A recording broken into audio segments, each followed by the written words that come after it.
আর তাহলে তুমি তোমার অ্যাডমিশন টাইমে যে আর্থিক খরচটা সেটা কিভাবে নির্বাহ করেছিলে? অ্যাডমিশন টাইমের আর্থিক খরচটা সাধারণত কলেজের এইচএসসি পরীক্ষা দেওয়ার পরে সাধারণত অ্যাডমিশনের খরচের যে বিষয়টা সেটা আমি সাধারণত একটা স্কলারশিপ পাই, এবং স্কলারশিপ পেয়ে আমি সাধারণত আমি ঢাকা বিশ্ববিদ্যালয়ের পরীক্ষার আগ পর্যন্ত সেখানে অ্যাডমিশন করেছিলাম, এবং পরবর্তীকালে আমি এখানে বাড়িতে এসেছিলাম আর কি মূলত।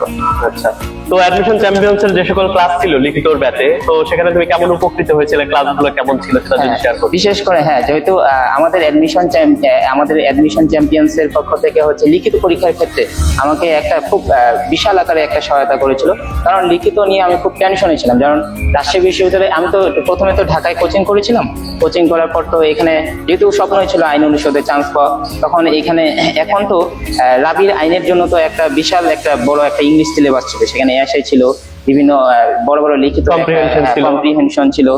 তো আমি এগুলা নিয়ে খুব টেনশনে ছিলাম, যেহেতু লিখিতটাও আর কি অনেকটা আর কি খুব একটু পরিস্থিতিটা একটু খারাপ ছিল, লিখিত সিচুয়েশন মার্কটা আর কি।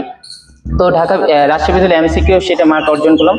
তো লিখিত নিয়ে যেহেতু টেনশন ছিল, তখন একটু ফেসবুকে আর কি স্ক্রল করা শুরু করলাম আর কি, যে দেখি যে কোথাও কোর্স কি লঞ্চ করা আছে কিনা। তখন হঠাৎ করে আমার অ্যাডমিশন চ্যাম্পিয়ন্সের আমার পেজটি চোখের সামনে পড়ে যায়, এবং সেখানে আমি আমার সীমান্ত নন্দিতার ভিডিওটা আমাদের চোখের সামনে পড়ে, এবং সেখানে আমি আর কি ভর্তি হয়ে যাই।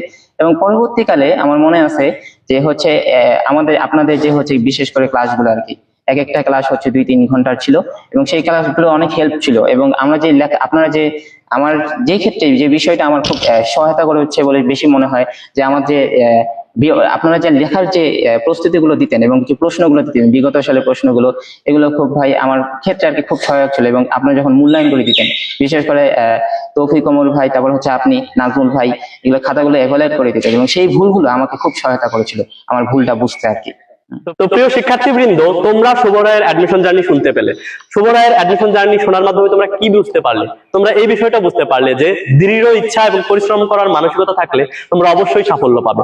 তোমরা হয়তো অনেক সময় বিভিন্ন বিশ্ববিদ্যালয়ে ভর্তি পরীক্ষা দিয়ে আশানুরূপ ফল পাও না, তোমাদের হয়তো কোনো মনের মতো সাবজেক্ট আসে না, তাই না? তখন তোমরা হতাশ হয়ে যাও। হতাশ হলে চলবে না। তোমাদের হাতে কিন্তু সেকেন্ড টাইম যে ভর্তি পরীক্ষার একটা বিষয় আছে, সেই বিষয়টা মাথায় রাখবে তোমরা। এটা কিন্তু তোমাদের ক্ষেত্রে একটা সুযোগ, তাই না? সেকেন্ড টাইমে ভর্তি পরীক্ষার প্রস্তুতির ক্ষেত্রে অ্যাডমিশন চ্যাম্পিয়ন্স কিন্তু বেশ সুপরিচিত একটি নাম। অ্যাডমিশন চ্যাম্পিয়ন্স এর যে এই বছরই আমরা খুব শীঘ্রই সেকেন্ড টাইম ভর্তি প্রস্তুতির একটা কোর্স আনতেছি। তোমরা চাইলে সেই কোর্সে ভর্তি হতে পারো। কোর্সে ভর্তি হতে চাইলে আমাদের অ্যাডমিশন চ্যাম্পিয়ন্স এর ফেসবুক পেজে সেখানে ইনবক্সে নক দিতে পারো, অথবা আমাদের হোয়াটসঅ্যাপে নক দিতে পারো। তো এভাবেই যদি তোমাদের পরিশ্রম করার মানসিকতা থাকে, তাহলে অবশ্যই তোমরা বিভিন্ন বিশ্ববিদ্যালয়ের ভর্তি পরীক্ষায় ভালো করবে।